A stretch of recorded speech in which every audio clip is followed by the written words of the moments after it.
Hey, GLP-1 Plus SideZ community.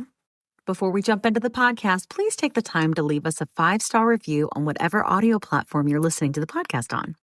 Share your story and how the podcast has helped you. This will help us get referred up in the audio platform so that we can reach more people that need our help, our support, and guidance from our doctors. Help us get loud and change things. Are you interested in understanding GLP-1 medications like Ozempic, wegovy, or Mounjaro? Then join us on the Plus SideZ Cracking the Obesity Code, the groundbreaking podcast helping people change their lives one episode at a time. The Plus SideZ podcast is a disruptor. We're breaking down barriers, smashing stereotypes, and sharing inspiring stories that'll leave you feeling informed and empowered. Join us every week to learn from doctors who are specialists around GLP-1 medications like Ozempic, wegovy, or Mounjaro. They'll provide you with science and facts to validate these incredible stories. But that's not all. We'll also bring you the voices of the GLP-1 Mounjaro TikTok community, real people who face the challenges of obesity-related diseases and disorders and discovered the incredible plus sides of GLP-1 medications. Our episodes are filled with heartwarming stories, laughter, and moments of triumph. You'll connect with our amazing community members who are reclaiming their health and experiencing their fullest lives. Are you ready to embark on a journey of discovery and empowerment? Tune in to the Plus SideZ Cracking the Obesity Code, and together we'll change the narrative around obesity and end the stigma. Subscribe now on YouTube or your favorite podcast platform and join our incredible community. Let's celebrate the plus sides of life together, because every story deserves to be heard. Every life deserves to shine, and everyone deserves access to expert knowledge and medication. The Plus SideZ podcast. You're not alone. It's not your fault. Hey everyone, before we dive in, I really want to share something personal with you. About, I want to say like 8 to 10 months ago, after losing 100 pounds on GLP-1s and keeping it off for a long time, I started regaining out of nowhere, and I was terrified. But I also started having hot flashes and bouts of crying and snacky cravings and waking up at 3 a.m. unable to go back to sleep. It turns out I was in perimenopause. So I started hormone replacement therapy, which is also called HRT, through a telehealth called Winona that specializes in this. And it changed everything. And now I'm sleeping better. And my hot flashes are all but gone, thank God. And I feel like myself again. And it turns out that you can actually start perimenopause as early as 35. And well, I'm 46 and she's here.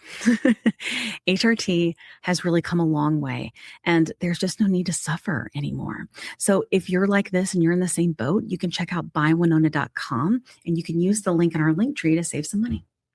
Want the fastest working GLP-1? For half the price, Ro now offers FDA-approved weight loss injections cheaper, with results you can see faster. Lose 15% of your weight with the formula from Eli Lilly that hits not one, but 2 hormones to curb hunger and nausea. Weight loss faster, confidence higher, price cheaper. See if you qualify at ro.co/TV.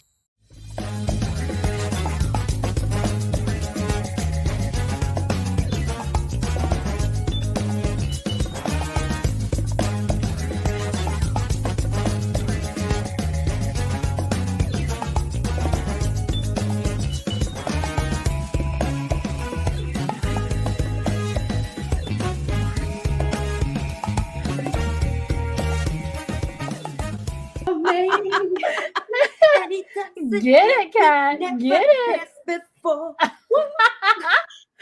love it. Oh, wait a minute. Whoa. I don't have any dance moves. I have like this. That's about all I got. Okay. Welcome, everybody. Welcome, everybody, to the Plus SideZ podcast. Welcome in. I'm sure you are not used to seeing my face. I've got some pretty big shoes to fill today. We are giving Kimmy the day off today. Kimmy, our fearless leader, she needs a break. And so she's got it today, y'all. So we have some fabulous content coming up. How is everybody doing today? How you doing there, Miss Kat Carter? I'm standing because my back hurts, but now I feel better. We should do this on our lives. Kat can do a little butt stuff on our lives. Oh gosh, I'm working on that. Got some recorded today. Awesome, I love it. I love it, Miss Janine Trott. How you doing today, sweetheart? Yes, hi. Oh gosh, Hi, love bug. How, gosh, darn these daggone braids. I'm sorry. I am well. How are you all? I feel like we just saw each other. Maybe. I don't know. Listen, I don't think anybody really ever understands. I think everybody thinks we just sort of just show up for these things and that's it. This thing's a lot of work, guys. Like we see each other every day. We talk every day, multiple times a day to keep this thing going for everybody. Yeah, exactly. There has to be camaraderie in the team. If there's not, it's over. Yeah, look, for sure. Sinking ship. But we'll use the airplane analogy. We can't have the aircraft going down. We just can't. No. we gotta fly. So, Kat, do you have some interesting butt stuff planned for us? What are we going to do this week? Are you going to do something on the live this week? I've been working with my trainer, and she showed me some things, and so I'm going to try to recreate them at the house on a couch with some bands. Awesome. So we're going to do some modifications for people so they can do it at home. Yeah, or even at your desk. I did some of way back in the day. I got to redo them. Just sitting at your desk, just squeezing your cheeks, using the bands. Squeezing your cheeks. Let me just do it real quick. Okay. Wait a minute. Maybe that'll I'm help. standing right now. Wait a minute. And I'm lifting my hips or I'm lifting my legs. Wait a minute. Right.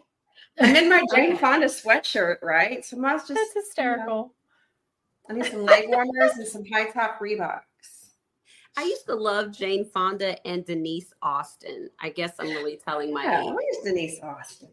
You know what? Denise Austin is still around, and she looks good. Well, hold that thought. Let me look while you guys. I don't look. Hold, please. See, I came up during the time of, what was that guy that did like the Tybo? Was his name Billy Blanks? Yeah. Was that his name? Yeah. I came up during the time of like Billy Blanks and Tybo was like the big thing. Like everybody wanted to do that. Like I feel like you're just Tybo worked though. What's that? Tybo worked. It did, but it was hard. It was tough. There was no like beginner Tybo. Yeah. It was just you put your butt to the fire and started going. Pretty much. I never got into kickboxing, but then I discovered Chalene Johnson that did it was Turbo Fire, which was a kickboxing it's the only kind of kickboxing I can do because it's fun. It's more daily. I love her. I love her personality. I've never seen she left fitness. I've never seen her workout tapes. I started following her on Instagram because she started doing content about her ADHD and like how she manages her life with her ADHD. And I started following her through that. I actually found her because I followed her son, and then she did a duet with him about ADHD. And anyway, I just went on a whole spew of just watching her all the time. And then I was like, oh gosh, she did the workout stuff. This is amazing. So then I just dug up some of her old videos. She was fantastic. She was so good. I have her old DVDs. They're old now, but she was a Beachbody trainer, right? Yeah, I white knuckled 35 pounds off for my wedding doing Turbo Fire. Oh wow! Oh wow! It was so fun. I'll be honest, they were fun. I starved myself to fit into my wedding dress. I was the cliche bride. For sure. I tried to. Then I had a stressful job. It was Halloween, candy. Yeah. So I would work out twice a day instead. Kat, that's a beautiful cup. Twice a day? Look at that beautiful cup. I love it. If you guys don't already know, we have a coupon code for the cups. Definitely go check it out. It'll be down Podcast 10. I was the wrong way. So cute. There we go. I love it. So today we have Dr. Rentea with us. We're going to talk to her about sugar and about diabetic control. We've got lots of good questions for her coming up. Dr. Rentea also gives a class called Blood Sugar Mastermind. I went, oh my goodness. It's just the intro to that class is super informative. I was blown away she very simply just breaks everything down so that you can understand it, so you can make sense of it, apply it to your own life and your own body. It's really cool. Word on the street is we have a coupon code to join her class as well. So we'll touch base on that as well. Nice. Very cool. And so we'll talk about that with her as well. So I'm going to invite her in. And of course, we've got some questions for her. And so we'll bring her in now.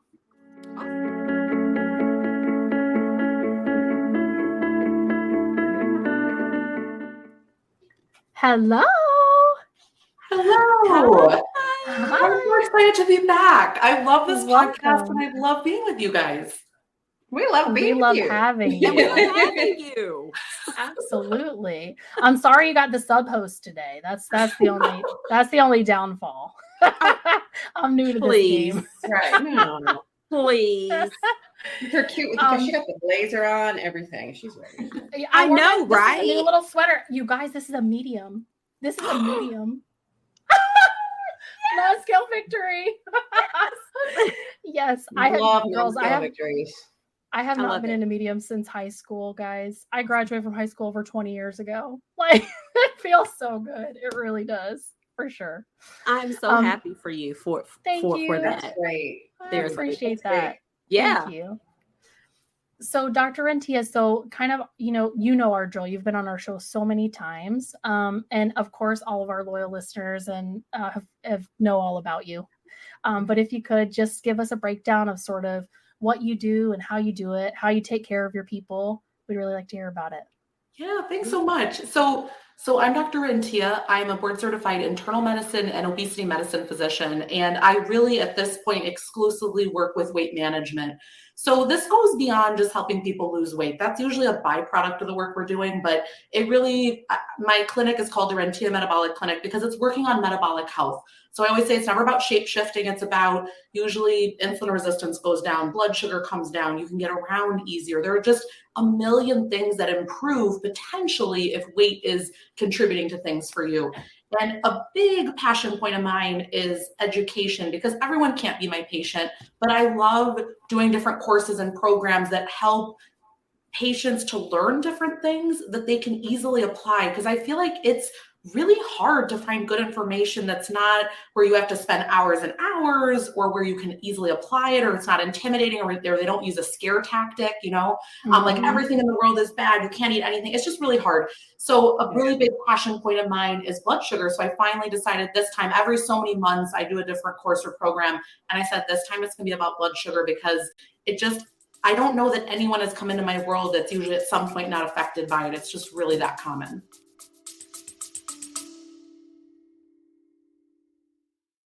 Quick pause here. I've had moments on my GLP-1 journey where insurance changes or rising costs force me to look for a new provider. And honestly, that process can feel very overwhelming. But that's why the Plus SideZ podcast is partnered with GLP Winner to give our subscribers a resource to help them make that decision easier. GLP Winner is a comparison platform that lets you explore telehealth providers in all 50 states, whether you're looking for brand name medications or compounded options. You can see pricing up front, read reviews, and get a clear picture of which provider might align best with your needs. Check it out today at glpwinner.com/plus-sides. That's glpwinner.com/plus-sides. Don't forget the Z. Let me tell you a quick story. I was telling Kat how I was regaining weight after my 100-pound loss using GLP-1 medications, and I was having snacky cravings and waking up at 3 a.m., and I had hot flashes, and I was worried. But Kat was like, listen, I went through this last year. It's perimenopause, and I started HRT, and she used this company called Winona. So I started going there to see if this was something that was going with me. Turns out it was because I'm 46. And it's been amazing. It's taken a while to find the right dose, but once I did, it's just been huge. I've been sleeping. I feel more myself again. And the hot flashes are gone, which is, really bad. So I will tell you, it's just been so big for me. And so I wanted to partner with them on the podcast because obviously many of our listeners are going through this same age range and definitely are having these issues. And there's just no need for you to suffer. So if you go to the link that's in our link tree, you can click on that and save money. If you go there and you meet all the criteria, and this might be something for you to try. So I just want to make sure you have this great resource because it's just been such a big difference for me and Kat. Again, you can go to the link in our link tree and get what you need.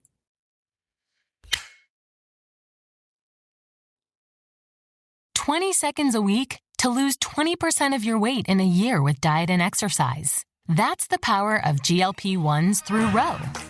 Ro helps find the medication that's right for you, based on cost, availability, and your weight loss goals. Losing weight with GLP-1s is possible through Ro. Yeah. I was saying before you came in, I just going over kind of the class outline that you have. It looks like everything is just so simply broken down, because like so many times, diabetics and like for myself, I have PCOS and insulin resistance. It's hard to understand like the doctor vocabulary sometimes and sort of apply it and sort of translate it to make it make sense for us, because we're not in that world every day. So I think it's amazing what you're doing. Just sort of making it simple. The simpler, the better. I apply that to everything. So the simpler, the better. Like what I explain to people, we don't actually, if you've developed diabetes, that's fine, but we actually want to get to you before you ever get pre-diabetes. Like maybe you already know, like for example, PCOS is something that's more associated with more insulin resistance and potential pre-diabetes and things developing, but you are more, I use the term metabolically flexible. It's easier for these things to reverse and work on before they've ever even occurred. So hopefully the things we're going to talk about today, it applies to everyone. Like there's usually not something that you're going to hear here where it's like, oh, that doesn't apply to me. Like these are like pretty universally known things that are helpful for everyone, no matter what stage you're at. Yeah. And no matter what maybe medical diagnosis you're working with, even if you don't have any of those things, like prevention is the key. We've talked about that so many times on the podcast. Like where would we all be if there had been more prevention type medicine, 15, 20 years ago? Where would we all just be sitting in a different position? So yeah, I just think it's so important. You're totally right to just concentrate on the prevention of things. I wish that medicine would sort of get more of that gear, like you're pointing to, right? Because it would just help so many people. We need to switch to a more preventative medicine model as opposed to waiting until you develop type 2 diabetes like myself, and trust and believe if like I could do anything to not have it, I would.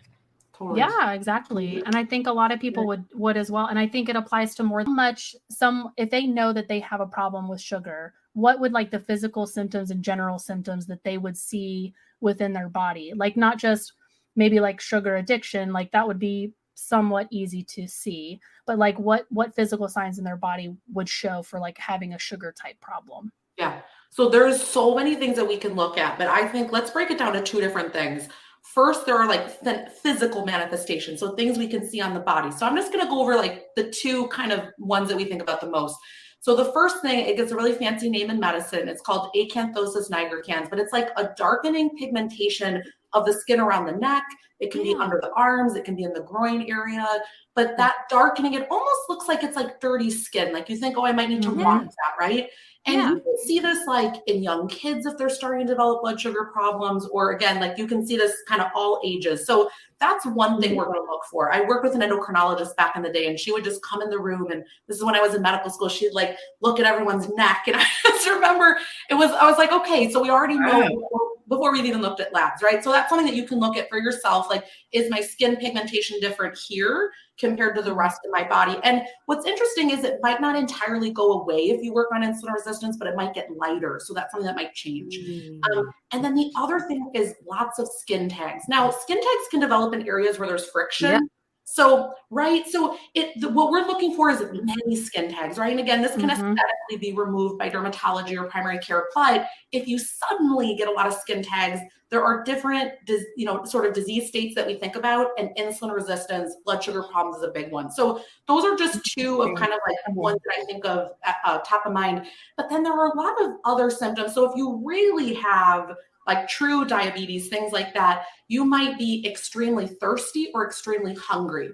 So one of the things that happens, we can only absorb so much blood sugar. And so when there's too much, you're going to pee out extra, like the kidneys can only take on so much. And with sugar, water comes to it. So you might be urinating constantly, and then you're having to drink all the time. Yes. So those can happen. And then there's a lot of really non-specific things. So for example, you're hungry often. You have tons of urges and cravings. Like the biggest thing that I'll hear from someone that really has insulin resistance, I'm never satisfied. Like there's no off switch. And I'm so fascinated. Wow. Right? Yeah. A lot of people, like before they're on a GLP-1, right? Like you're just like, there's no off switch. And urges and cravings is a big thing because you want to work on your health and you want to do these things, but you're like constantly wanting the next thing. So a lot It's of like your brain won't let you. Yes, Yeah. exactly. Yeah. So there's that. And then we go to some really non-specific things. So for example, like you're just tired all the time. And again, a lot of that's, it's secondary because you're dehydrated. It's secondary because you're sort of up and down on the sugar cravings and things like that. But if someone is generally tired all the time, and just like kind of brain fog, like they're just not feeling their best, that's one of the things I will always look for. Do we have a blood sugar problem that maybe has been, like maybe they've been mildly pre-diabetic for all these years and no one ever knew? So that's kind of what I'm thinking through. It's really diffuse. Also, if you're getting really rampant infections for no reason, red flag. Like red flag in the wind. So yeast infections, right? Like it can happen, right? But if you, like classic examples I see in the clinic 24/7, huge yeast infections, right? And someone where I'm like, that makes absolutely no sense. So yeast infections, or like under your arm, you're getting like big boils that are like, seeping pus. And it's like, wait, why is that happening? Why is that not healing up on its own? You keep getting abscesses in different places. So it's a lot, but it's because blood sugar loves to grow things. So so bacteria. So we went down a rabbit hole, but there's a lot that's involved. Wow. No, I think that was great info. Fascinating. I relate totally to the switch thing. I talked about that when the very first time I came on the podcast with my live, is that I never had that switch that said, you're full, stop eating. It was never there. Never, until I went on Mounjaro. I had been on Ozempic for a year and a half. Ozempic never even brought it along. But once I went on Mounjaro, my brain was like, whoa, we're full. We can stop eating now. Wow. I never had it really before. So feel the switch? I felt it. Happen? Yes, I could feel it. Like I was about 2 weeks in on Mounjaro. And at first I noticed, I'm just eating a little bit less. And then finally my brain I actually sort of had like this epiphany. Like my brain was like, okay, you don't need any more. Wow. Oh, I'm full. And I could just put it down. Never had that before. So I think it's definitely getting the sugars in control, like especially with GLP therapy, is like super key for somebody that's going through that. Totally. That's amazing, because Dr. Rentea, that's how I became diagnosed as having type 2 diabetes. I kept having all of a sudden reoccurring yeast infections. And I went to my doctor and I'm like, what is going on? I'm not doing anything. Like, where is this coming from? And then I also have the skin tags. I've had some removed by my dermatologist. And then also I was always going to the bathroom. Constantly going to the bathroom. It's like the water just went straight through me. Right. Right. Yeah. It's like protective because you keep drinking, because otherwise you get massively dehydrated. Like if somebody gets really out of it that's older and they're not taking in the liquid, but let's say their blood sugar is high, then they might end up in the hospital because they get dehydrated. They just they can't take in the amount that they're losing, right? Right. Yeah. They can't take in enough water to sort of keep up. What is the difference? Like, say I'm thirsty all the time because I feel like I'm used to it. Like I'm so used to drinking water in mass quantities. What would you say for people who maybe might be panicking right now? Like, oh my God, do I have this? Maybe so I'm just a very thirsty person. What's the big difference? What I've heard patients tell me, it's liters and liters of water. Like I'm talking it's a gallon or two and they still want more. I mean, it's a huge amount. And so it's like there is no amount where they feel okay. It's almost like it's just a bottomless pit. So of course you're always going to talk to your doctor. If you think this is a problem, like there are other things that can be happening besides what we're talking about. But just again, if you're like, I'm getting sick a lot and I'm this and I'm that, like frankly, if your blood sugar hasn't been checked in the past year, it's a really good place to start. Like I think most people, if you have a weight struggle, you should know what your blood sugar has been in the past year. A fasting sugar is not enough. It needs to be a hemoglobin A1C, which is a 3-month average number. That is a number that you should pretty much know, I think. Okay. And I think that's a really good segue to ask too, like what are if somebody thinks that they have a sugar problem or like an obesity or glucose related problem, what are the top labs that they really should be looking to do? Like obviously their doctor is going to make those decisions, but like what are give us like, I don't know, a top 5 of like the labs they really should be interested in. I definitely did a whole podcast episode on this because I was like, people don't know. Now, what I'm going to say to me sounds like really basic labs, but they're not, because 95% of the patients that come in my world do not have all these checked, right?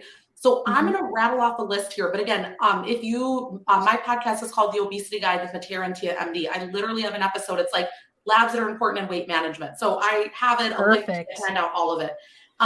But it's okay. So number one, we want a CBC. That's a complete blood count. So we want to make sure you're not anemic or anything else. The other thing, a CMP, a complete metabolic panel. The reason being there's going to be kidney and liver function there. So liver function can often be off. And we want to know about that because that means that fatty liver has developed. That's like a red flag. We've got to work on that. The other thing that happens is people assume that because they're overweight and they think they're overeating, that there's going to be no malnutrition. That's actually highly incorrect. So a lot of people actually are very deficient in different things. So you might be anemic, the kidney function might be off because with weight that can be affected, the liver function might be off. The more we know, the more that we can help. So those two. And then a fasting lipid panel. So let's know what the cholesterol is doing. A lot of these things are related. You know, we've talked a bunch about sugar. If your sugar is off, your cholesterol is going to be off. And so people end up thinking, oh, I have all these different things. No, if we work on insulin resistance, if we work on kind of the roots of the tree, then all these other things are going to get better. So that would help us out there. And then the last few, a blood sugar, so a hemoglobin A1C, that's a 3-month average blood sugar number. Pre-diabetes is 5.7 to 6.4. Diabetes is 6.5 and above. And then last one I say is just a B12 and vitamin D. Again, we want to know if there's a B12 deficiency, vitamin D. Most people are deficient, but also, again, body surface wise, if you're overweight, you're not usually absorbing you're not getting as much from the sun, things like that. And so that, if you get those labs done, you're doing pretty darn good. You'll know a lot of stuff that's going on.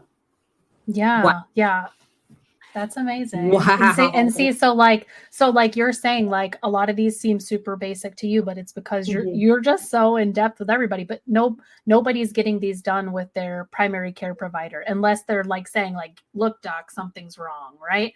I just had a patient today, and one of the things, you know, we're going to start a GLP-1 medication because there are a lot of other indications, but she went back and looked in her lab. She's in the portal as she's talking to me, right? Only what's been done, the CBC, the complete blood count, and the basic metabolic panel. Nothing, like there's a random fasting sugar, but you can often outfast that. So the 3-month number is really going to tell you what's going on. So again, I said we need a baseline because we don't want to miss something that then we're treating and we can't go back. That's the problem. There's not a good way to do that. Yeah. How important would you say, like, if somebody had those types of labs done and then maybe how important is it maybe for them to try to seek like a specialist over like maybe a primary care provider that, you know, because a primary care provider's job is sort of, in my opinion, just sort of to get you through the day by day, like when you have a cold or you have a whatever, but like a specialist job is really just to dig really, really deep. So like how important do you think it is for them to sort of seek out a specialist in that, like in your area? Like the problem is that it's really dependent on the primary care doctor's skill level. So there are plenty of primary care doctors that now this is very bread and butter to manage this. The caveat being it's not writing the medication or getting you started or doing labs. It's they usually don't have time for like the consistent follow-up that's needed, or when different things occur, like a lot of my patients have had bariatric surgery in the past, or there's scenarios where the primary care doctor they don't know about scheduled eating. They don't know about protein goals. Like there's just things that like they just don't have the time, even if they had all of that built out. And so I think they're a really good starting place. You might be a really simple case. There's lots of people where it's so straightforward. There's like very little going on. Amazing. High five. Congratulations. That's not all of us.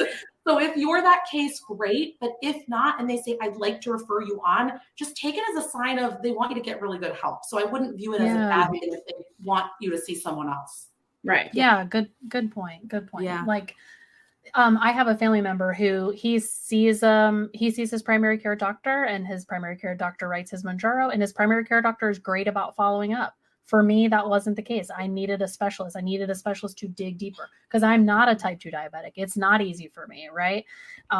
So yeah, I've seen so many cases where people just have had just a real rough go of it with their primary care provider. And I say, look, just don't be scared. Go see a specialist. That's what they're there for. That's That's their job. sometimes need a second opinion. I mean, even within the weight space, we're just so different, everybody, the way in which we approach it. And it's interesting. I don't sit there saying, oh, my approach is better than someone else's. There are patients that are going to love what I'm doing. And then there are people that are going to say, I want to 100% count calories and I want to do this and I want to do that. Amazing. Like there's someone for everyone. You keep going until you find it. Trust me, it exists nowadays. Whatever approach it is, you can find it. Yeah, It there's somebody for definitely everybody. exists because my primary care wrote and has been treating me for 20 years. She diagnosed me with type 2 diabetes and wrote my initial prescription for Mounjaro, did my prior authorization, everything. However, it's just like you said, Dr. Rentea, there are not many PCPs out there because so many doctors have a specialty now. And that's not a bad thing. It's just that they're spread so thin. So my telehealth provider has a stipulation that if you're going to be on a GLP-1, I need to see you every 4 weeks. And I'm so glad that that happens because just in my little humble opinion, and I think we had even talked about this, offline. I think that if you are on a GLP-1, you need to at least touch base with your provider every 4 to 6 weeks because it's like this, the like medication and the way your body metabolizes and all of that just seems to be so fluid. Yeah. And you know what I also experience with patients, and you guys tell me from your perspective, and I'm a patient too, right? Like we're all patients. It's like you're good, and then shit hits the fan. And it's like you want to know the person because they'll be like, hey, I'm vomiting or this or that's happening. And like that's not the time when you want to find out that it's a week or two wait to hear back. Like you want them to know what you're on, to know what's going on, to just to be in there with you, or to know like what your plateau sort of flavor is and how to help you past it. So there's some skill and art to that. Yeah. Yeah, for sure. Great.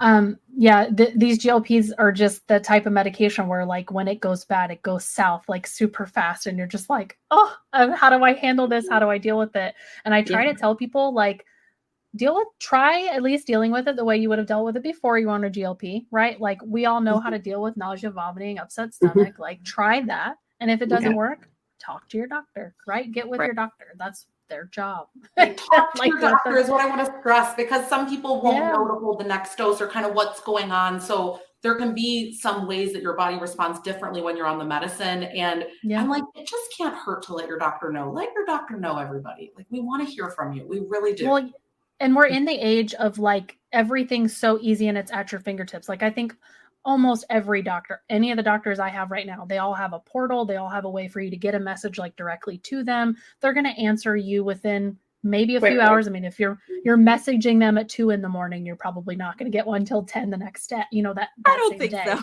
so. But at any rate, it's easy to communicate. It's not like you're calling your doctor and you're, hey, Secretary Jen, I really need to talk to Dr. Rentea today. You're not struggling to get in touch. I don't feel like anymore. There are probably very few and far between doctors that you're struggling to communicate with. It's easy. You just have to seek it out, you know? Yeah. So. Yeah, we're definitely going away from the old school way of, waiting months to see or year. Sometimes used to be a year for me. Sometimes it used to be months. Yeah. Back in the day, my OBGYN, I never got an appointment that was like any less than like 3 months out. Back in the day. Wow. It's not like that now. If I have something going on and I can communicate, I'm in there. My endocrinologist loves me, which I use to my advantage all the time. Like I'm like, hey, well, you doctors, have to use that, Yeah. I mean, because you like have to be at the top of the food chain of your doctor's practice. So when they see your name, let me see him or her, immediately. I'm not just calling because, my fingernail broke and skin, Right. Exactly. So Dr. Rentea, we do want to touch on too, when you're sort of trying to balance your blood sugar, like the importance of that, like you've already sort of talked about like how the blood sugar sort of affects every other system basically in your body. So like in the grand scheme of like your overall health, how important is it for your blood sugar to be it's obviously not going to be in complete check all the time, but at least in somewhat balance, that homeostasis type environment. Yeah. One thing I want to stress is this. If you're healthy with your blood sugars, it's always going to be at a normal range, right? It's when we get sick that it goes too high or too low. So one thing I will say is this, that, things that what influences blood sugar, it's not only the type of foods we're eating, like it's also the type of sleep we're getting, if we're stressed, like there are many things that play into it. That's why it is such a beast to figure out, because everyone's like, just cut the carbs. And it's like, it's not going to work, right?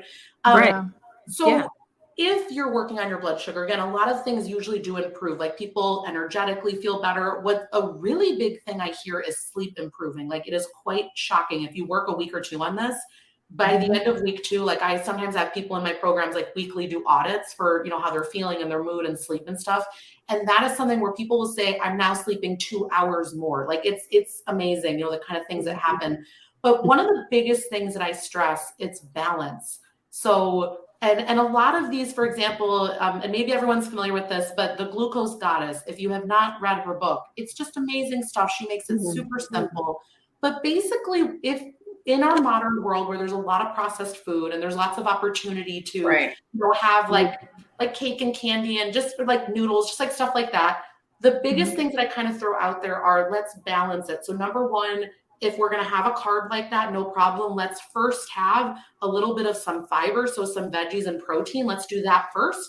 And then we do the sugar. And the reason I say that, and sugar, I mean bread, pasta, anything that's a carbohydrate. The reason being, you could have the same amount of carbohydrate. If you have it on its own, it'll be a huge blood sugar curve. If you have it with these other things first, curve like this, really flat. And so that means you're then going to have less urges and cravings coming up. So if you're someone like you're stuck in, let's say you're not on a med and you're stuck in lots of, binging, stuff like that, first, talk to your doctor. But to break the pattern, we usually want to add, don't subtract. So we want to add in good veggies. We want to add in good protein. It stabilizes the ship. You feel better, and then you can work even more on it. But balance is a big thing I talk about. So what I say is, let's just not have carbs alone. Let's always have a friend. Yeah, good point. I like the way it was always explained to me is when you're having your carbs with protein, like your blood sugar spikes are going to be more kind of like this, like an EKG machine, just kind of up and down, up and down, up and down. And when you eat the carbs alone, it's a huge spike, huge drop, huge spike, huge drop. And it's traumatic to your body, quite frankly. What's interesting is, there's always like different studies coming out to prove different things, right? But a lot of people nowadays are wearing continuous glucose monitors. So they have like a thing on all the time that's being monitored. Now, I'm not talking about for patients with diabetes where, it's serving like medication titration, but I'm talking about people that want to know how food's affecting them, right? And what we're seeing from like those type of studies and others is that really the random blood glucose spikes have more of an effect on our health than if your sugar was always up a little. So when you think, it's like not a big deal, it's Halloween, like whatever, I'm going to have a bunch of candy.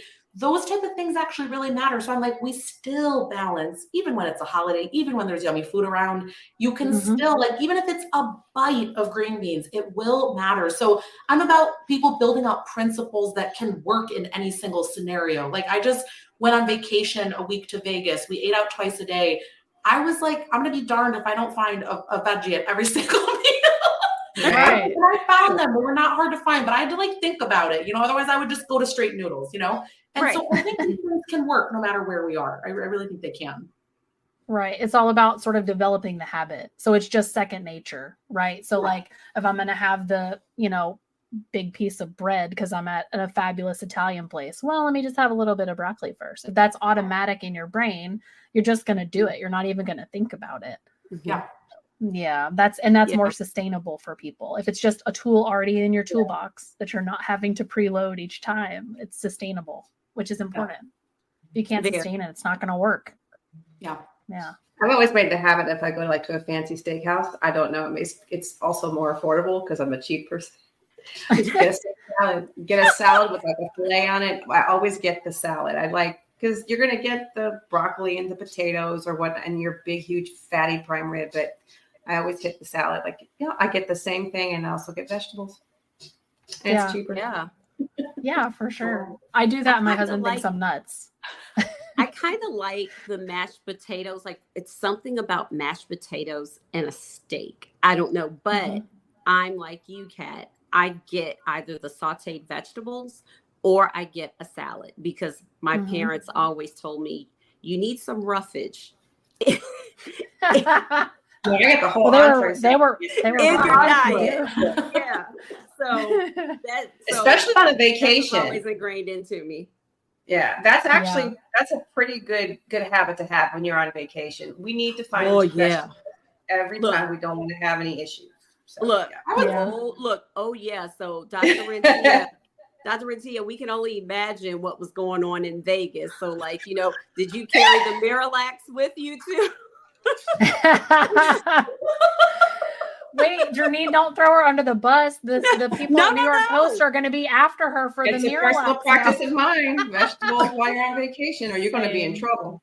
Oh, yeah. I forgot that you're going to be a cause of the laxative shortage too. I'm sorry. My bad. I buy mine at Sam's. They ain't running out, girl. They got plenty. They surely are not. Well, no. I went to CVS. They had one Miralax. Oh boy. One. Do you guys find whenever there's a shortage coming, like remember with the pandemic when like kids Tylenol went on shortage? I don't know if any of you guys had No, I remember. Yeah. I was panicked. Like if my son I was like, oh my gosh, thank the Lord we have some at home. But that's like that's like potentially life-saving, right? So yeah, it's like if everyone could just stop stockpiling, we might have a fighting shot at things. Yeah, we might. Agreed. We might. Yeah. There's always that one big group of people that are like, hurry up and go get it. You got to go get it right now or it's going to be gone. Right. Stockpile for a season. When they had the Tylenol shortage, I was on the horn too. One of my college friends is a pharmacist. And I was like, okay, so I don't have children of my own, but at the time I had my niece and nephew quite a lot.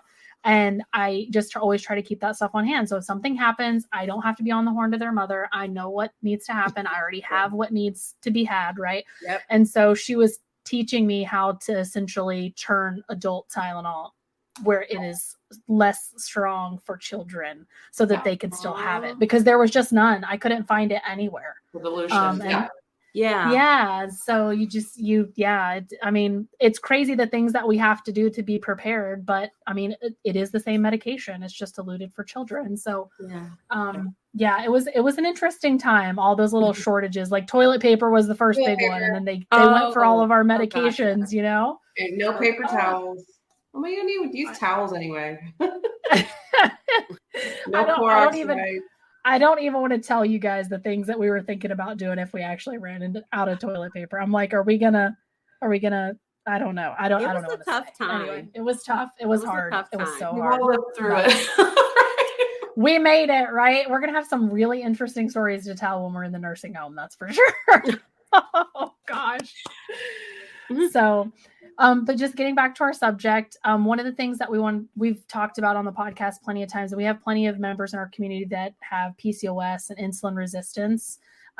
What sort of two things do you think people with insulin resistance, maybe over diabetics, should concentrate on to try to, or do they look the same? Are they different? Like with like different diagnoses? Yeah, I think one of the interesting things is that depending on what your medical history is. So let's just take PCOS, for example, because I assume we have a lot of women listening. We might have men as well, but let's say PCOS, pre-diabetes, things like that. So we have different like body physiologies, right? Because why does one person, let's say at 35 years old, get all that happening and someone else doesn't, right? And maybe they're eating the exact same diet. Maybe they're twins, I don't know, whatever. But the point is we have different types of, backgrounds. And one thing that I just want you to know is do not compare to someone else. So I want you to stay in your own lane as far as how foods affect you. How do you feel? I'm gonna give you an example from my own life. Like if, how you just said you like mashed potatoes. If I have mashed potatoes, like I will be asleep in 30 minutes. Like it like drugs me. So it's like turkey on Thanksgiving. So like for me, I'm someone that, I reverse a pre-diabetic history. I'm someone that just cannot have a lot of carbs. Like I need to be very conscious how I balance it. Like there needs to be a Greek yogurt with the fruit. And I can't handle as many for my physiology. So tip number one is that it's not about restriction, but you're going to have to get curious with your body, how it responds to different foods. How do you feel like 2 hours after? Do you feel alive and vibrant? You can go do things, or are you like, I gotta go take a nap? Like, that's not really a great response an hour or two after a meal. So we want to work on that, right? So your, how many carbs you have, what types of carbs. So for example, if you're very sensitive, if you're more insulin resistant, like PCOS, things like that, starchy carbohydrates might not work well for you. Potato, corn, things like that. So you might need to really get in the weeds much more than someone else where they don't need to worry about any of that. So that's number one. And then number two is always going to be that balance. So whatever you are doing, whatever you are capable at that moment of doing, just balance it. Start first with the veggies, then do that protein, and then do that carb. And just see, if I do that, even if you still go have the bag of candy, I don't care what you do, you always have permission to go do whatever, right? We want to get out of this like diet culture restrictive brain part, but realize if I'm staying in my own lane, so I'm going to figure out what works for me. I'm not going to be victim about it because I might need something very different than other people. That's why this, like, here's what I ate in a day doesn't work, because it's never going to be the same as what's working for someone else is for me. Right. And I love sharing too, like, oh, look at this cool thing I'm doing, or, we all love to share online, right? But I'm not like, go make this, right? It's like, hey, this is something cool, but it might not work. So stay in your own lane and then see, am I really balancing things? And are there any easy places I can start with that? So for example, let's not hit 3 meals a day if it's really off the rails and you feel poorly. Can we work on an easy breakfast? Can we do something that's low hanging fruit where it's not like all of dinner, kids are affected, husband's affected? Like, how can we do this on a scale that's reasonable and manageable? Something that's like just something that's small and achievable to start. Yeah. Like I usually, for people that really have significant insulin resistance, the breakfast is usually the first thing I work on. So sweet things were most insulin resistant in the morning. So I have had so many people, I can't even tell you, that come in pre-diabetic. By the way, they might be a normal body weight. It actually has nothing to do with weight. So sometimes, yes, weight can be influenced, but even people that quote unquote are conventionally thin, BMI, all of that. And I'll look at, okay, well, what are you eating? Because I'm trying to figure out, can we reverse this pre-diabetes? Now, sometimes it's genetic. Okay. So I'm not going to say it's all dietary, things like that. But I remember one patient, she was having like a big oatmeal with, I don't know, whatever fruit and stuff. And I said, listen, it might be too high a carb load in the morning. Can we switch it to, an egg, or can we do half that oatmeal with something else? She literally made that one switch. A1C went to normal like 3 months later. Oh, wow. Whoa. It's often like the little things like that. So, right, it's not everything that you have to change usually. Interesting. Wow. That's cool. Yeah. I'm all about like starting with the little stuff first, because it's just as you achieve the little stuff, and then maybe another little stuff, and then maybe a medium thing, you sort of just move. It's more sustainable. I'm all about like the sustainability, because if you can't sustain it, it's not going to work. It's just not. Doesn't matter. Yeah, exactly. Mm-hmm. Yeah. Sort of just continuing with like just sort of the PCOS side of things, and we won't stay on this for too long, but it's especially piques my interest just because I deal with it myself. But how does like the sugar control affect the hormone imbalance that does it have an effect on the hormone imbalance that we experience in our bodies when the sugar is so out of control? Right. So a lot of the time I want you to think, when sugar is out of control, my insulin level is out of control, right? They go hand in hand usually. So usually there's a ton of insulin around and you're not answering to it. And so the sugar starts to go up some. Insulin is blocking a hunger hormone called leptin, which is the one that says you're satisfied, you've had enough. So not only are things like insulin and other hunger hormones affected, but also other hormones in your body, right? So if we can start to work on the blood sugar part and have you feeling better there, we are controlling some of those hormones. I'm not saying all of them are going to get into regulation and be better, but at least some of them we're able to work on. And a lot of people, a lot of the PCOS symptoms that they have, I hear greatly decrease when we're able to do that.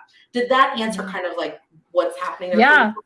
Yeah, that was perfect, because that's exactly really what's happened with me. So getting my insulin resistance and my blood sugar in control, a lot of my PCOS things have really come into check. A lot of like all my labs look way better. obviously all the physical signs and symptoms that I was having, like my super abnormal periods and my unexplained weight gain and this and that, all of that came into check very quick, getting the blood sugar and the insulin resistance in control.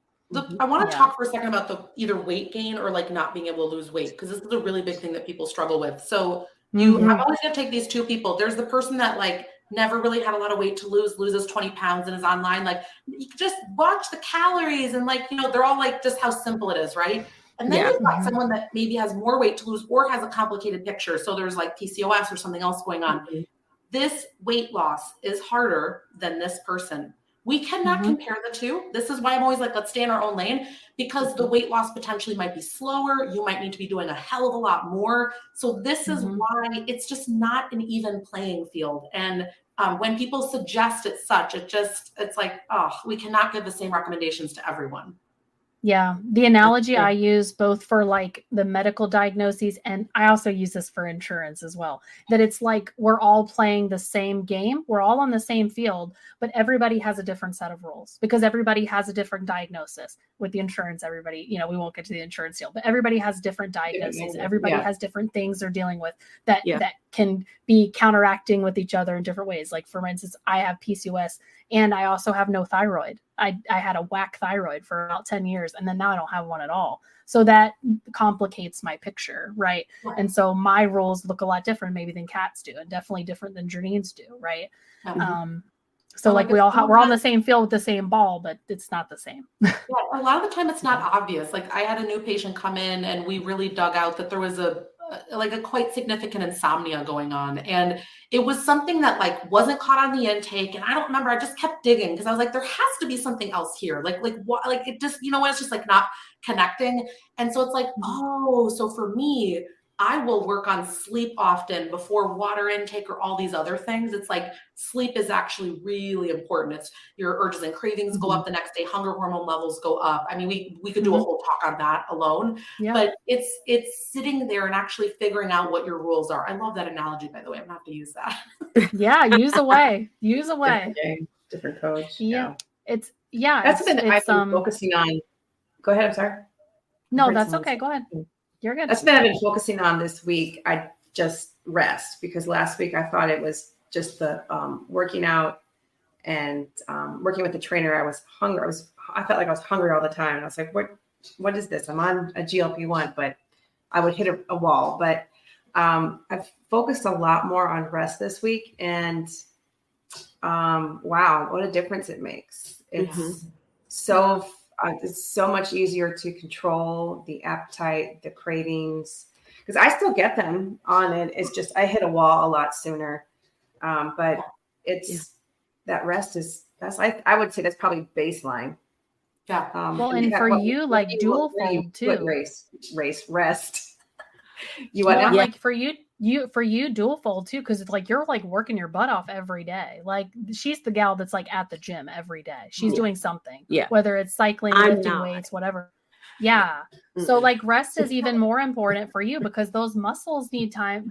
Your body needs to repair itself from all that. Exactly. And So it's interesting. Where do you put rest? Is that like rest? How important versus?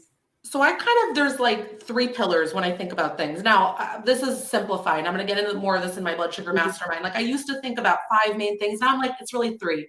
It's what you're eating, it's when you're eating, and it's your stress level. So everything fits into that. So like your stress level is sleep. Your stress level is what's happening at work, right? If we don't have like that 1/3 of the equation worked out, everything else falls apart. You don't have the bandwidth to deal with an urge and a craving, right? And if you're not eating the right things, we can't sort of stress level and like thought work our way out of it. Like, it's not going to happen if your physiology, meaning what you're sticking in, is not working. So it's like what you eat, how you eat it, when you eat it, and stress. Like, those are like usually 3 pretty big things that need to be worked through. Got it. Okay. How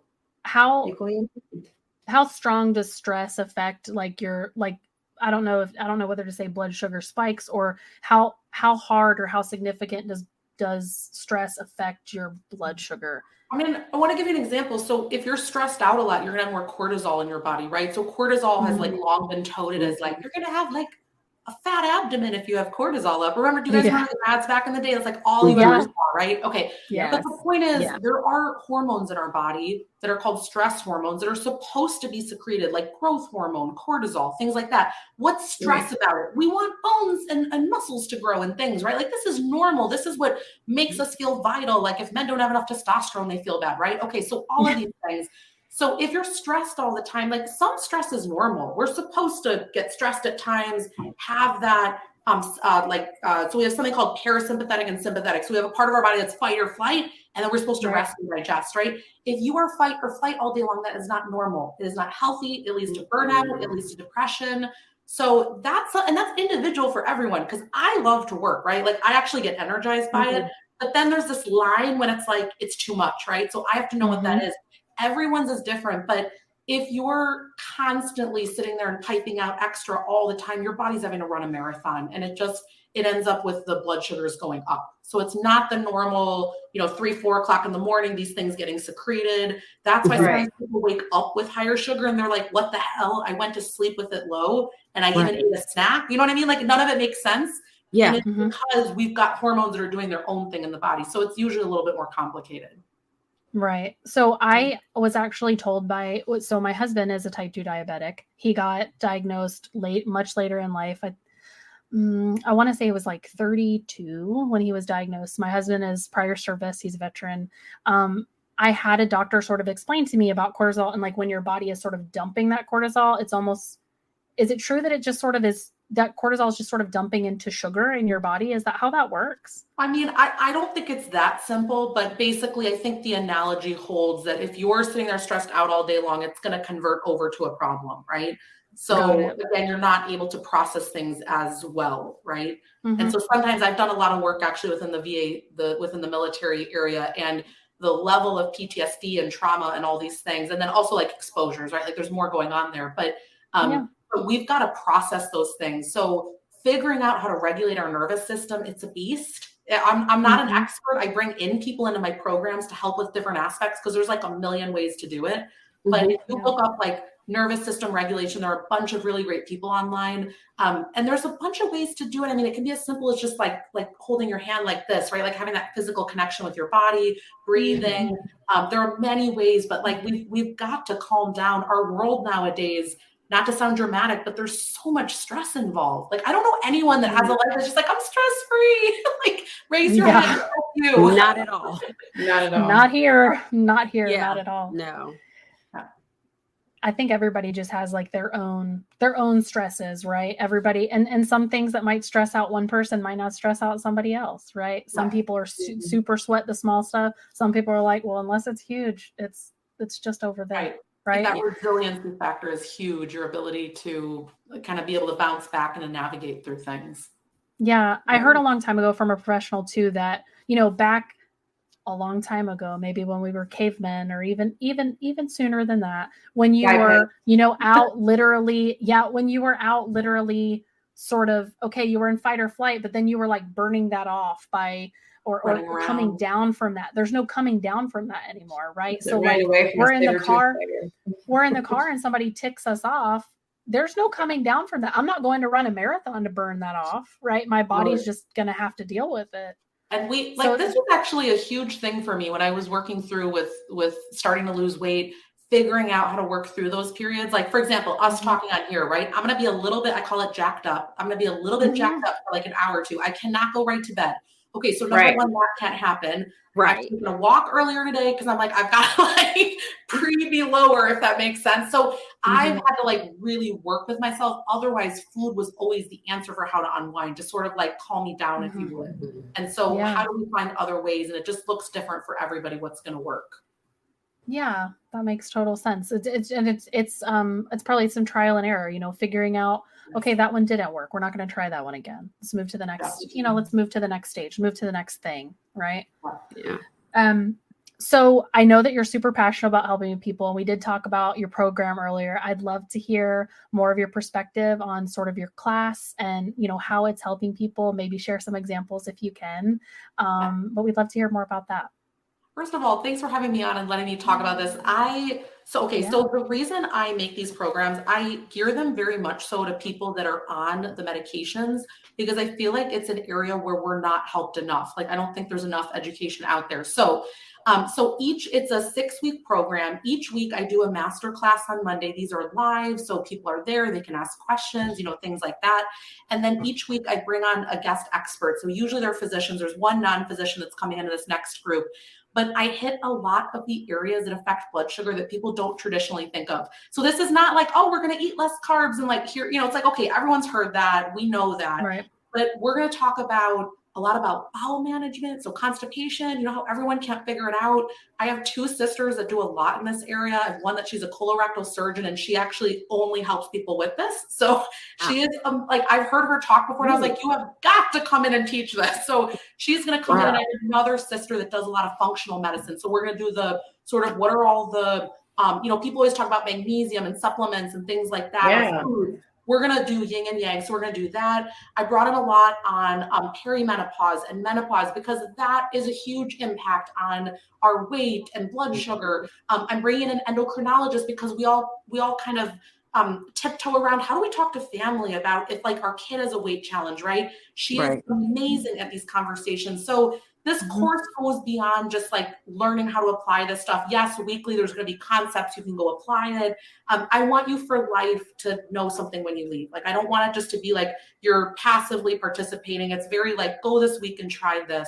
So lots of experts, really great interactive. We have a members only Facebook group where people can ask questions. And then we have a members only podcast. So the replays, not only you get the video, but we also put up on the podcast. So a lot of people just, listen in the days to come. And then I often each week do like another private one for questions that people have asked, because that's the whole point of doing this live. And that's not just like a program that you get. So anyway, I'm super excited about it. And if anyone, I love this. Yeah. Yeah. One of the things that we've done with this podcast is that we have a code so that not only you can get a little off, but then we also give a little bit back to the podcast to help support, so that I know there's a lot of cost and time and everything that goes into this. So if anyone signs up with that link. Thank you so much. Yeah, you're supporting the podcast. Yay. Thank you so much for doing that for us. We really appreciate it. But yes, definitely check out. We're going to have all the information down in the bottom bar, so you guys can check out Dr. Rentea's class. And it sounds like it's super like, it sounds like something that's just constantly evolving, right? Like you're bringing in like new experts all the time, new concepts all the time. Like, so we've never redone the same thing. And last time it was different. It was the metabolic and mindset mastermind. It was different concepts. This time it's a different vibe. The other thing, it takes so much work to put these together. I don't know that we're going to do another one next year. So if you're debating, this is the time, because I'm like, it's like been like 6 months to come back. Yeah. Putting everyone in. Yeah. Yeah, absolutely. Definitely check it. I honestly, I feel like my things are very in check, and I'm very intrigued. I think I want to check it out for sure. Yeah. And see, I just, the more, for me, it's like the more experts, the better. Like my husband always picks on me and he's like, you have so many specialists. Like, do you even have a regular doctor? Do you even ever see a regular? And the answer is yes, I do. And I love him. He's fabulous.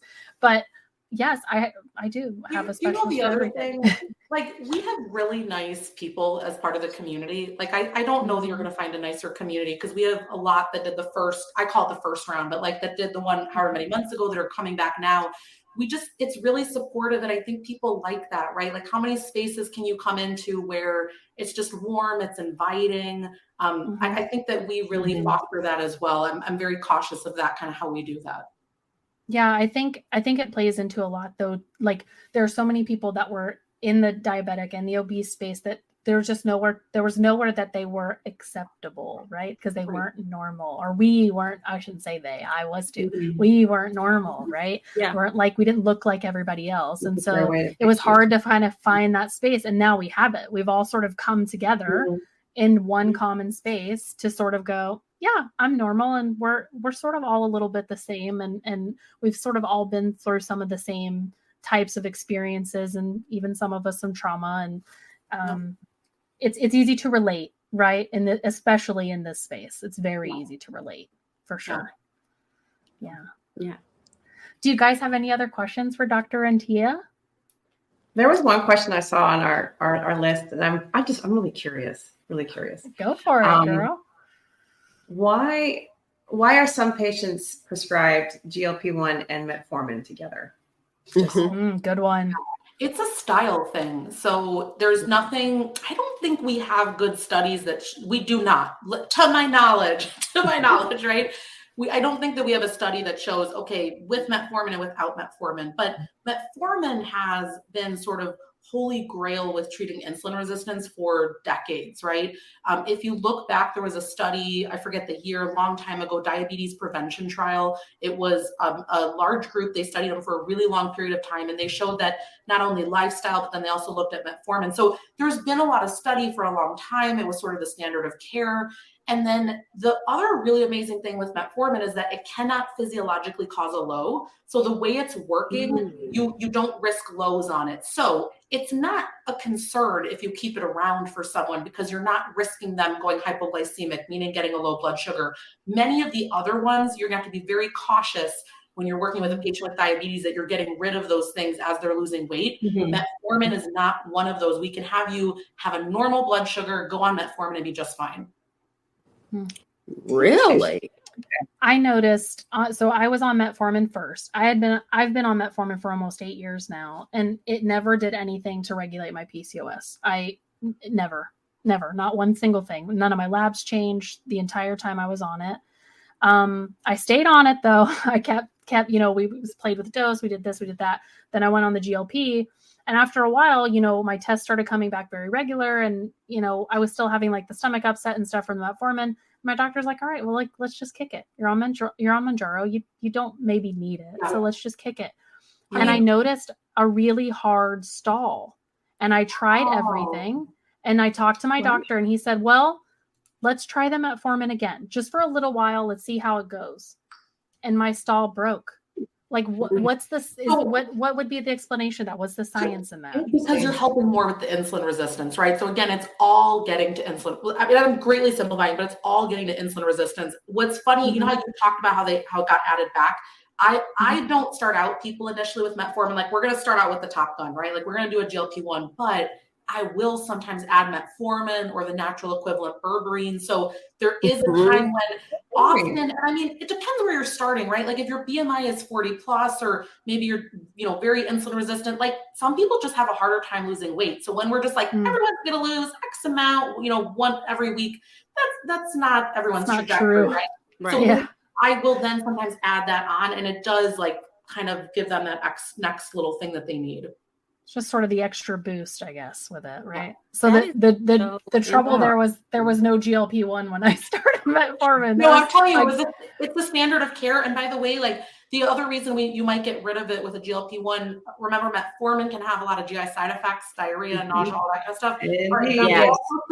GLP-1, we're like, oh, right? So we just want to make sure you're doing okay, like, side effect wise. Right. Yeah. That is so interesting that you say that. And I just had one question, because they were like, Janine, you have got to do the, type 2 questions. And I, find that, and we talked about sometimes, like, I feel like my glucose goes down, and the ladies have seen when I'm a little loop-de-loop, and I'm like, I got to get off of here because I'm really trying to focus. But there are so many that have type 2 diabetes that are on GLP-1 medications, and they're not on insulin. So my question is, why are GLP-1s so important in diabetic treatment, as opposed to it's not insulin, argument?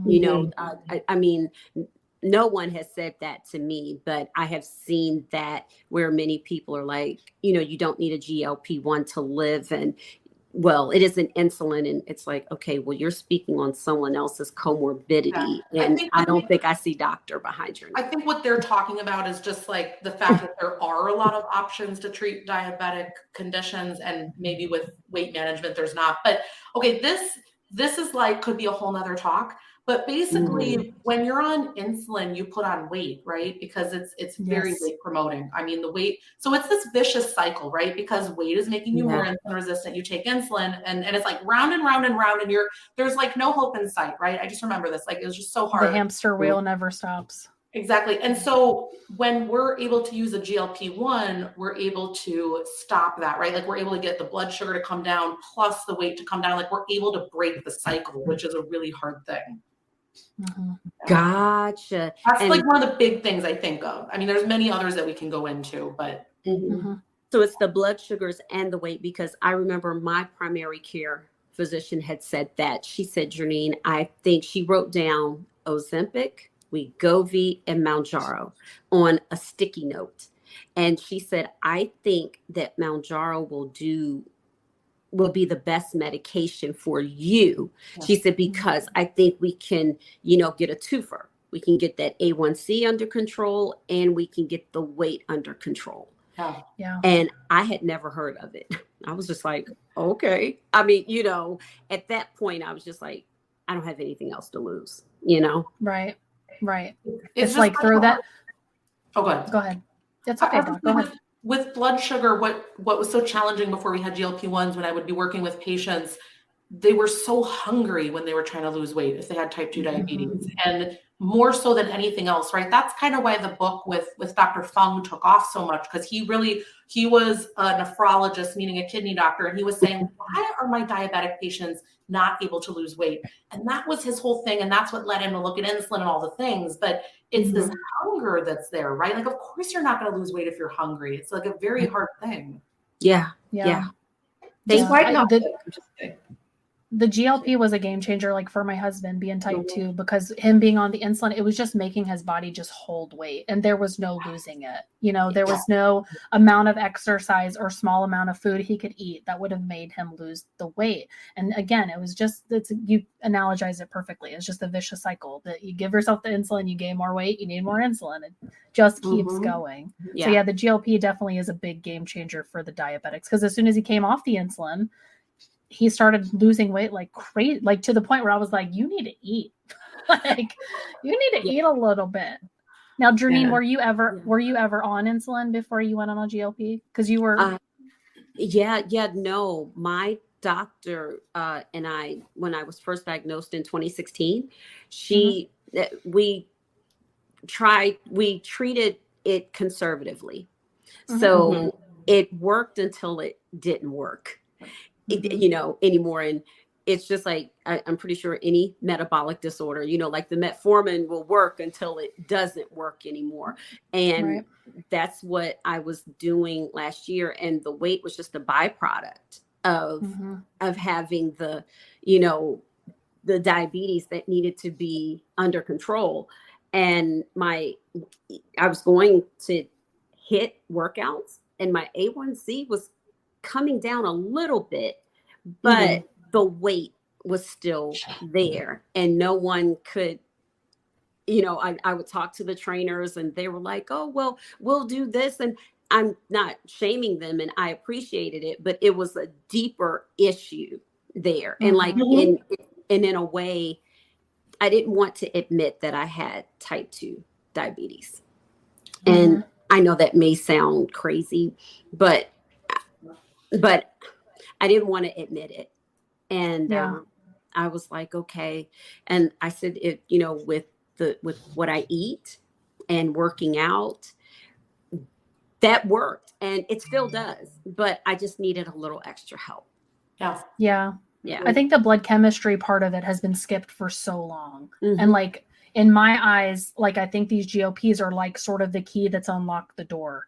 Because the blood chemistry part, there was just a wall there. Like, people were just, I need to eat less. I need to move my body to the extreme of like, I'm insanely exhausted to be able to figure this out, to be able to get my body to be normal. And so the GLPs really have just been the key that just sort of opened that little door for people to, oh, no, it's not supposed to be that hard. It's something that's wrong inside of me that I can't fix by eating less and killing myself at the gym, right? Yeah. I struggled with that for so long. I felt so guilty. Like I struggled with like the moral dilemma of it for a very long time. Like, what am I doing wrong?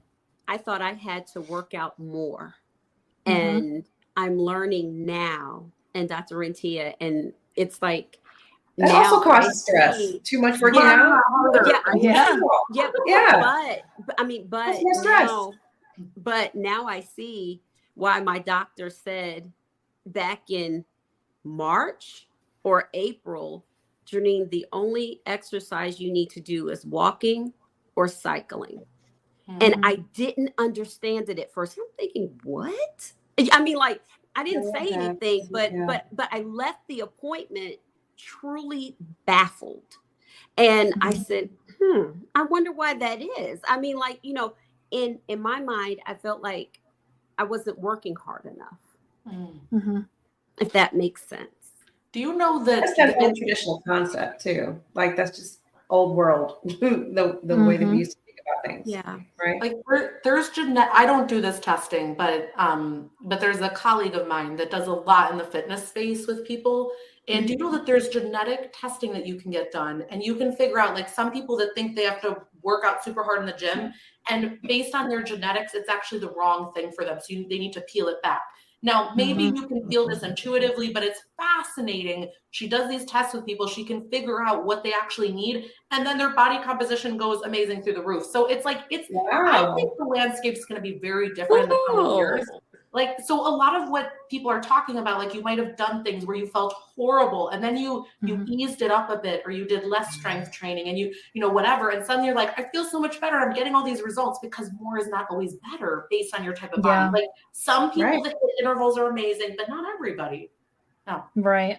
And I learned too that, like, because I tried that. I tried the trainer, go kill myself at the gym to try to sort of make it better. If I could just do more, it would make it better. And then what I learned was, because of my PCOS, I was stressing my body out by doing all that, right? It was too much stress. And we touched on the cortisol. It was raising my cortisol too much. I was doing way too much. It's more important to concentrate on the more controlled, not necessarily easier, but, you know, not the super challenging workouts. Do something that's challenging your body just enough, rather than way too much. Yeah. Yep. So ding, ding. It's all a learning curve, right? I think we're all just out here learning. I think it's cool. Like, we touched on the community aspect of it. We're all learning from each other. I think Dr. Rentea made a fabulous point about just not sort of comparing, but also just sort of, you know, I think it's important just to sort of connect with people that have maybe some of the same experiences and stuff as well, to just to sort of learn off each other. Always run it by your doctor, but just, you know, sort of learn off each other's experiences. That's been super transformative for me at least. Yeah, definitely. But Dr. Rentea, it's been amazing having you here. We're always so excited to have you on the podcast. I've learned a whole lot. I don't know about you girls, but I've learned a lot tonight, more than I thought I would. That's for sure. I think I want to take your class. Yeah. For sure. I think we should all do it together. I'd love to do that. I think I want to do it. I definitely love to have you guys. Yeah. So is it set up sort of everybody meets together, like, all at the same time? Yeah. Do you people get to know each other? So every Monday I do the live, me doing it, and then the other calls are done at different times, but everything, the calls, the titles, all of it is listed on the information page when you click on it. So you can look through all of it. But then also the Facebook groups all together. So I got to know so many of the people in my group. Some of them would do, like, one-off coaching sessions with me later, and it was so nice to meet them. I'm like, I remember you from every call. Like, we're a tight community. Like, you'll see, it's not like you get to know who's there. Yeah. So then after you do these meetings every week, everything then is still in the platform for them to sort of go back kind of a la carte as well. Yeah, we use a website called Kajabi, and so the course recordings are up there. And again, you can subscribe to the podcast. A lot of people use Kajabi for a lot of things, but everything's up. All the replays are up through the end of December. So you've got months. Like, people tell me they need to, like, re-listen a few times to these talks because there's so much in it. So instead of being like, oh, you know, a month up, I'm just leaving it up for months. The reason I don't do unlimited, I never know if the website's going to come down or not. So I don't do things where it's like for life, you know, because I don't know that the website will be up for life. Right. Got it. Understood. Yeah.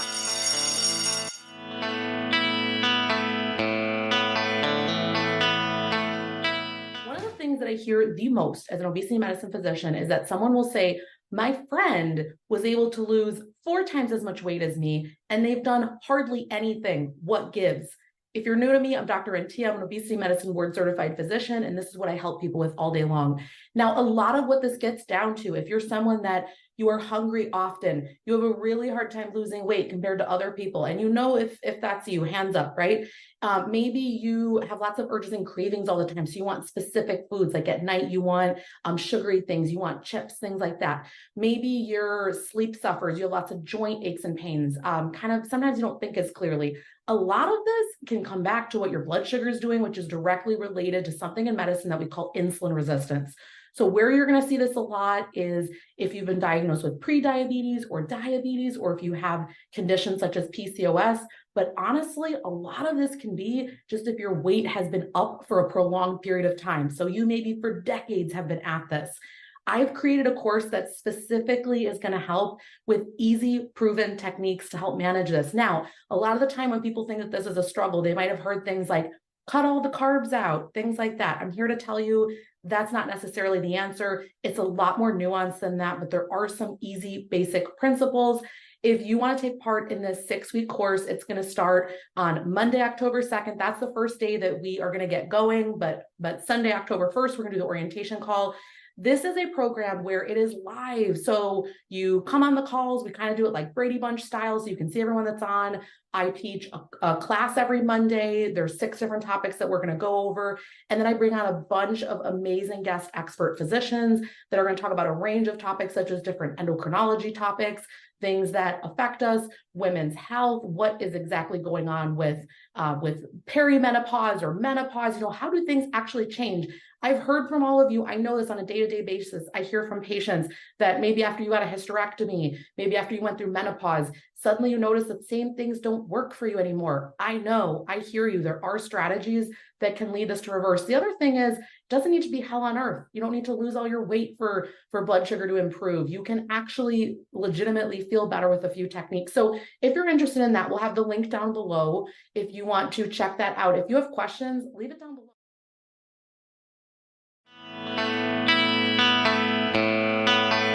I'm excited. I'm going to sign up when we get off here. I'm going to do that. That's my commitment to myself. That's my big thing. That's like literally, I'm learning to like commit things to myself. I used to always like commit to other people. Like, oh, I promise you I'm going to do that thing. Oh, I promise myself now. Like that's important. Okay. We got to do that. We got to take care of us. So we'll have it down in the bottom bar. We'll have Dr. Rentea is nice enough to give us a coupon code for you guys to save money. She's going to give back to the podcast, which is amazing. Thank you again for that. Thank you. Us. If you haven't, check out Dr. Rentea, your podcast. It's available. Is it available to the public as well, or just to the class? Yep. Awesome. If you search the obesity guide, you'll find it. Awesome. Perfect. We'll put that down in the bottom bar to check it out as well. I hope everybody has a great day. Thanks for joining us. I hope everybody has a great one. See you guys. Bye. Bye-bye, guys.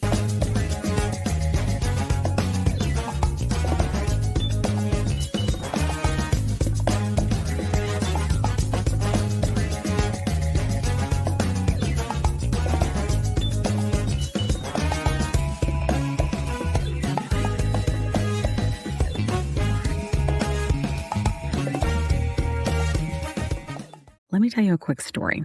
I was telling Kat how I was regaining weight after my 100-pound loss using GLP-1 medications, and I was having snacky cravings and waking up at 3 a.m. and I had hot flashes, and I was worried. But Kat was like, listen, I went through this last year. It's perimenopause, and I started HRT, and she used this company called Winona. So I started going there to see if this was something that was going with me. Turns out it was, because I'm 46.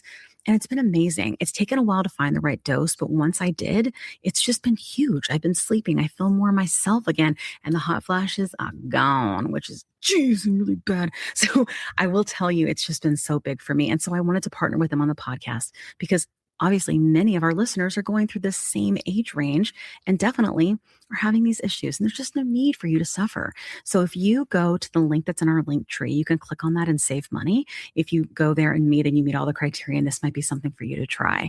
So I just want to make sure you had this great resource because it's just been such a big difference for me and Kat. Again, you can go to the link in our link tree and get what you need. Today's episode is brought to you by Ro, a telehealth platform that's changing the game of GLP-1 access. What sets Ro apart? Ro understands the challenges of navigating insurance hurdles and the skyrocketing prices of GLP-1 medications. That's why they specialize in getting insurance approvals for GLP-1s. And if insurance is a barrier, they go a step further by prescribing brand name zepbound vials for prices close to those of compound GLP-1s. With Ro, you're not just getting a prescription, you're getting a partner in your journey that's helping you access affordable treatment and guiding you every step of the way. Whether it's insurance approvals or cost-effective alternatives, Ro is here to make sure that you get the medication you need. Visit ro.co/plus-sides with a Z today to see how they can help you take control of your weight management journey with affordable, accessible care. That's ro.co/plus-sides with a Z, making healthcare work for you. Check out the link in our show notes for more details. Are you interested in understanding GLP-1 medications like Ozempic, Wegovy, or Mounjaro? Then join us on the Plus SideZ Cracking the Obesity Code, the groundbreaking podcast helping people change their lives one episode at a time. The Plus SideZ podcast is a disruptor. We're breaking down barriers, smashing stereotypes, and sharing inspiring stories that'll leave you feeling informed and empowered. Join us every week to learn from doctors who are specialists around GLP-1 medications like Ozempic, Wegovy, and Mounjaro. They'll provide you with science and facts to validate these incredible stories. But that's not all. We'll also bring you the voices of the GLP-1 Mounjaro TikTok community, real people who face the challenges of obesity-related diseases and disorders and discovered the incredible plus sides of GLP-1 medications. Our episodes are filled with heartwarming stories, laughter, and moments of triumph. You'll connect with our amazing community members who are reclaiming their health and experiencing their fullest lives. Are you ready to embark on a journey of discovery and empowerment? Tune in to the Plus SideZ Cracking the Obesity Code, and together we'll change the narrative around obesity and end the stigma. Subscribe now on YouTube or your favorite podcast platform and join our incredible community. Let's celebrate the plus sides of life together, because every story deserves to be heard.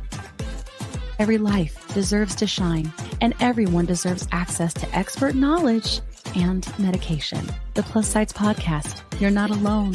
It's not your fault.